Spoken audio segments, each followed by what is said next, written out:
निम्नलिखित में से किस ब्रिटिश गवर्नर जनरल या वायसराय ने भारत में सबसे लंबे समय तक सेवा की थी?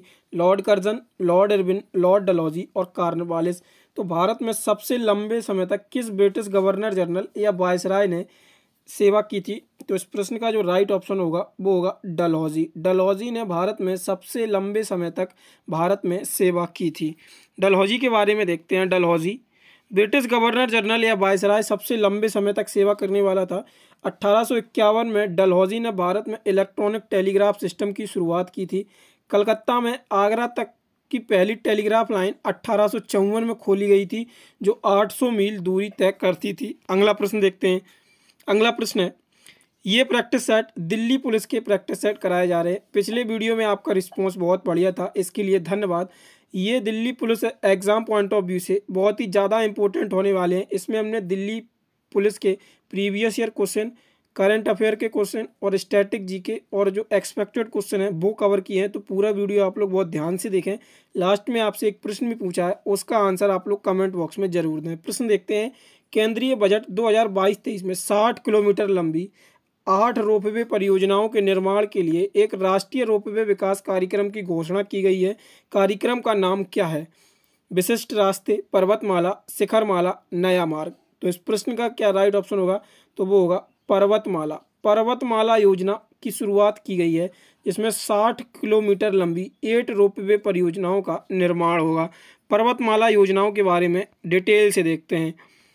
केंद्रीय बजट 2022-23 में निर्मला सीतारमण ने एक नई योजना पर्वतमाला या राष्ट्रीय रोपवे विकास कार्यक्रम शुरू किया था। यह कार्यक्रम पहाड़ी क्षेत्रों को प्रदूषित मुक्त रखने से और कनेक्टिविटी बढ़ाने के इरादे से शुरू किया गया है। और उसमें देखते हैं, इस पहल के तहत सरकार 60 किलोमीटर लंबी 8 रोपवे परियोजनाएं शुरू करेगी। फिलहाल में जो वर्तमान में अभी जिन राज्य और केंद्र शासित प्रदेशों में शुरू की जा रही है योजनाएं, ये हैं उत्तराखंड के अलावा जिनमें शुरू की जाएगी, जिसमें से होगा हिमाचल प्रदेश, मणिपुर, जम्मू कश्मीर।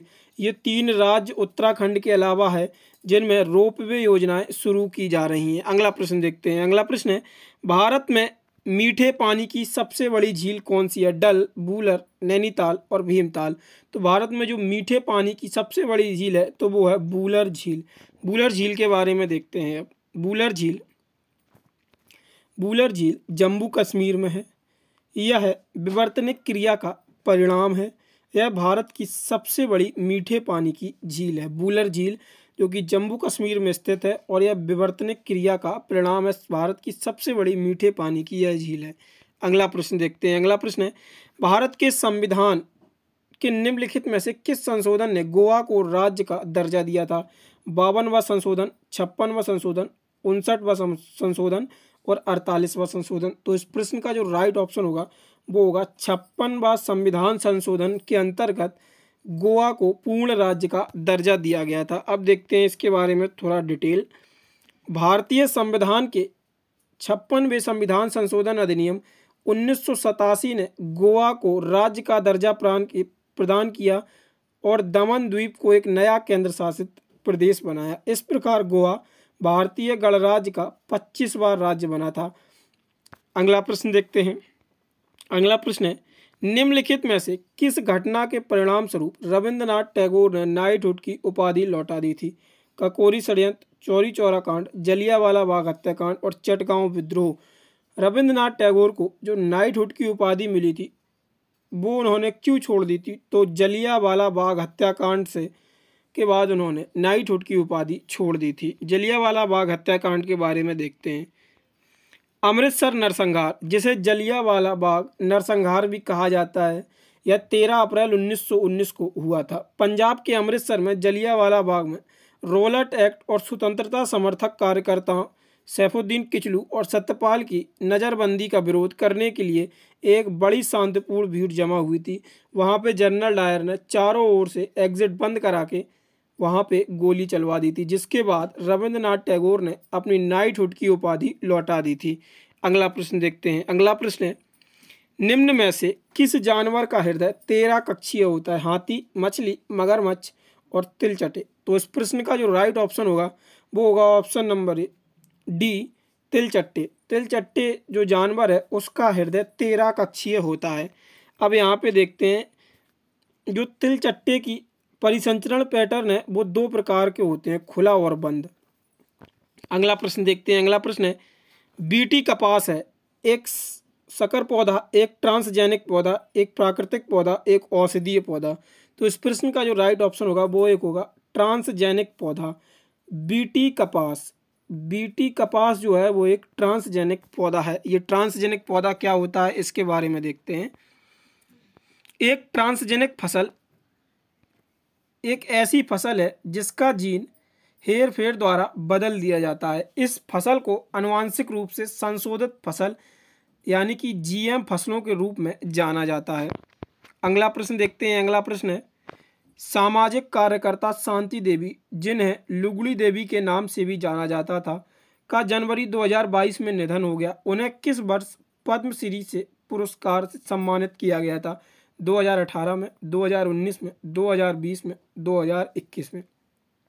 तो इस प्रश्न का जो राइट ऑप्शन होगा वो होगा ऑप्शन नंबर डी। 2021 में राष्ट्रपति द्रौपदी मुर्मू के द्वारा शांति देवी को पद्मश्री पुरस्कार से सम्मानित किया गया था। यहाँ पे ये दिया गया है सामाजिक कार्यकर्ता शांति देवी या लुगड़ी देवी, जिनको जनवरी 2022 में इनका निधन हो गया था। 9 नवंबर 2021 को राष्ट्रपति रामनाथ कोविंद के द्वारा, सॉरी मैंने वहाँ पे द्रौपदी मुर्मू बताया था, रामनाथ कोविंद के द्वारा प्रतिष्ठित पद्मश्री पुरस्कार मिला था इनको। अगला प्रश्न है निम्नलिखित में से कौन सी फसल भारत के दक्षिणी राज्यों में पूरी वर्ष उगाई जाती है? चावल, मक्का, बाजरा, ज्वार। तो जो दक्षिण भारत के राज्यों में पूरी वर्ष फसल उगाई जाती है वो है चावल। तो इस प्रश्न का राइट ऑप्शन होगा ऑप्शन नंबर ए, चावल। अगला प्रश्न देख, यहाँ पे चावल से संबंधित जानकारी देख लेते हैं।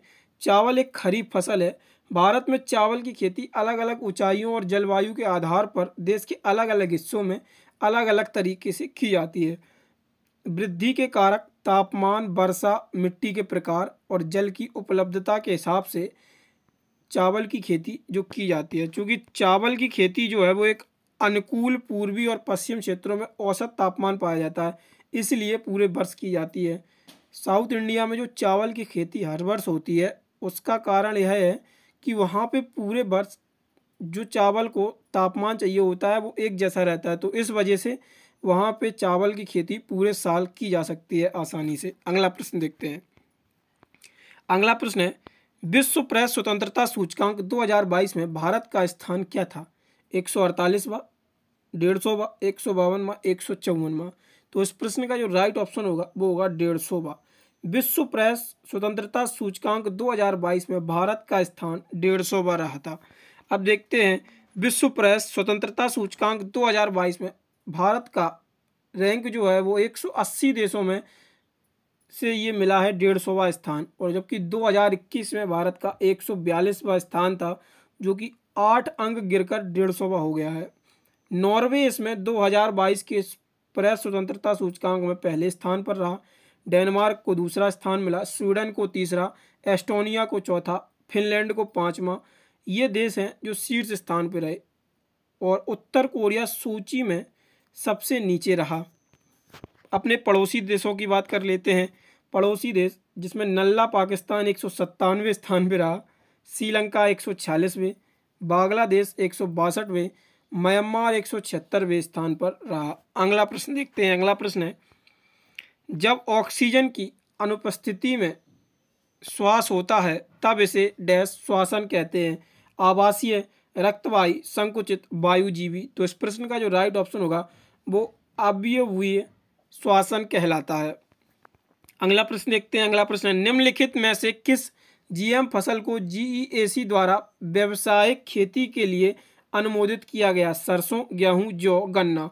तो इस प्रश्न का जो राइट ऑप्शन होगा वो होगा सरसों। सरसों को जीएम फसलों के जीईएसी के द्वारा व्यावसायिक रूप से खेती के लिए अनुमोदित कर दिया गया है। यहाँ पे डिटेल देखते हैं इसके बारे में। 16 वर्ष में पहली बार आनुवांशिक रूप से जीएम के परीक्षण और रिलीज को मंजूरी देने वाले प्रशिक्षण जेनेटिक इंजीनियर मूल्यांकन समिति जीईएसी ने जीएम सरसों को व्यावसायिक रूप के लिए खेती की मंजूरी दे दी है। फसलों के ऐसे पौधे जिनका डीएनए आनुवांशिक रूप से उपरोक्त लक्षणों को विकसित करने के लिए तैयार किया जाता है। बीटीसी कपास, बीटी कपास जो मैंने अभी आपको ऊपर बताया था, 2006 में इसको स्वीकृति दी गई थी। एकमात्र जीएम फसल है जिसमें भारत की खेती और बेचने की अनुमति है। अगला प्रश्न देखते हैं। अगला प्रश्न है,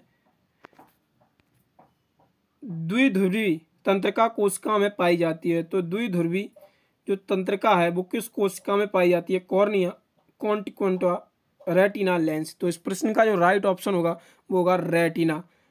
द्विध्रुवी तंत्रिका रेटिना में पाई जाती है। अगला प्रश्न देखते हैं। अगला प्रश्न है, निम्नलिखित में से कौन भारत के तीसरे उपराष्ट्रपति थे? बीडी जटी, जाकिर हुसैन, गोपाल स्वरूप पाठक, बीवी गिरी। तो इस प्रश्न का जो राइट ऑप्शन होगा वो होगा बीवी गिरी। अगला प्रश्न देखते हैं। अगला प्रश्न है, निम्नलिखित में से किस वर्ष पीएम किसान, प्रधानमंत्री किसान सम्मान निधि को औपचारिक रूप से शुरू किया गया था? 2019, 2015, 2014, 2017। तो प्रधानमंत्री किसान सम्मान निधि योजना जो है वो वर्ष 2019 में शुरुआत की गई थी। इस योजना में किसानों को 6,000 रुपये प्रति वर्ष के हिसाब से दिए जाएंगे और ये प्रधानमंत्री मोदी के द्वारा योजना शुरू की गई थी। अगला प्रश्न देखते हैं। अगला प्रश्न है, अपने दूसरे उपन्यास the seven moons of Maali Almeida के लिए 2022 का बुकर प्राइज किसने जीता? एल.एस. बोल्चास्की, एलन एस्पेक्ट, सोहेन करुणालते और लिखित बाईपी। तो ये 2022 का बुकर प्राइज किसने जीता? तो वो जीता है सोहेन करुणा तिलक ने। इनकी जो उपन्यास था the seven moons of Maali Almeida, इसके लिए सोहेन करुणा तिलक को बुकर प्राइज दिया गया है। अगला प्रश्न देखते हैं। अगला प्रश्न है, भारत के संविधान में निम्नलिखित में से किस अनुच्छेद में वित्तीय आपात का प्रावधान है? अनुच्छेद 365, अनुच्छेद 356, अनुच्छेद 360 और अनुच्छेद 330। तो इस प्रश्न का राइट ऑप्शन होगा अनुच्छेद 360 में वित्तीय आपात का प्रावधान है और वित्तीय आपात भारत में अभी तक कभी भी नहीं लगाया गया है। अगला प्रश्न देखते हैं। अगला प्रश्न है, भारतीय राष्ट्रीय कांग्रेस के किस अधिवेशन में वंदे मातरम गीत पहली बार गाया गया था? 1885 के सत्र में, 1896 के सत्र में, 1819 के सत्र में, 1890 के सत्र में। तो इस प्रश्न का जो राइट ऑप्शन होगा वो होगा 1896 के सत्र में। 1885 यहाँ पे दिया गया। 1885 में भारतीय राष्ट्रीय कांग्रेस की स्थापना हुई थी, जो कि एक इंग्लिश ऑफिसर था एओ ह्यूम, उसके द्वारा भारतीय राष्ट्रीय कांग्रेस की स्थापना की गई थी।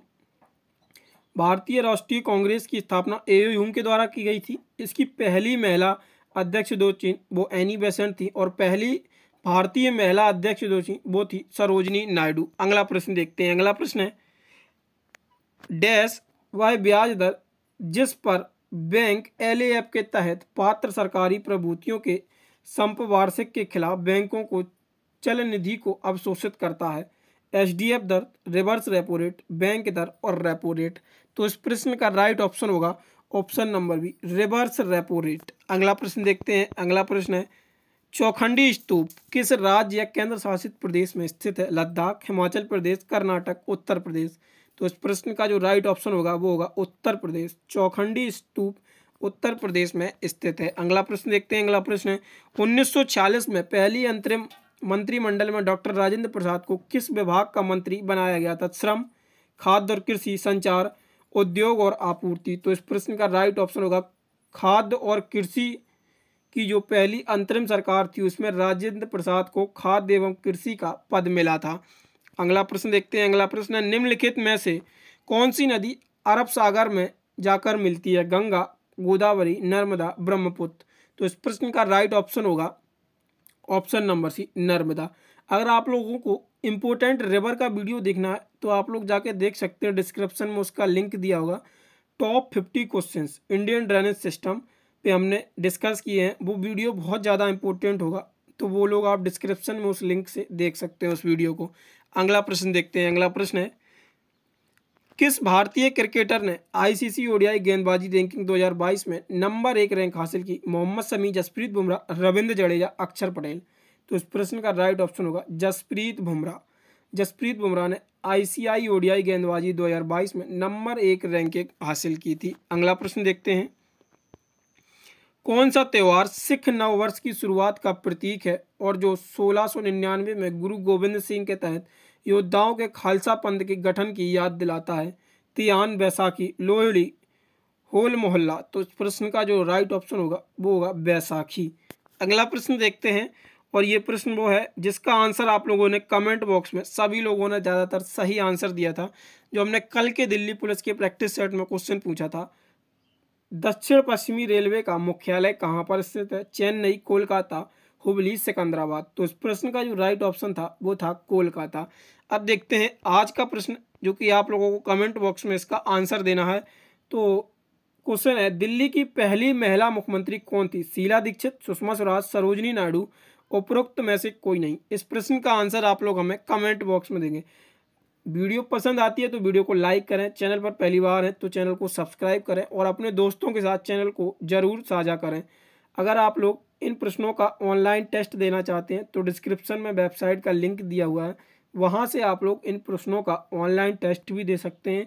और अगर पीडीएफ प्राप्त करना चाहते हैं तो हमारे टेलीग्राम ग्रुप से जुड़ जाइए, उसका लिंक भी आप लोगों को डिस्क्रिप्शन में दिया हुआ है। धन्यवाद।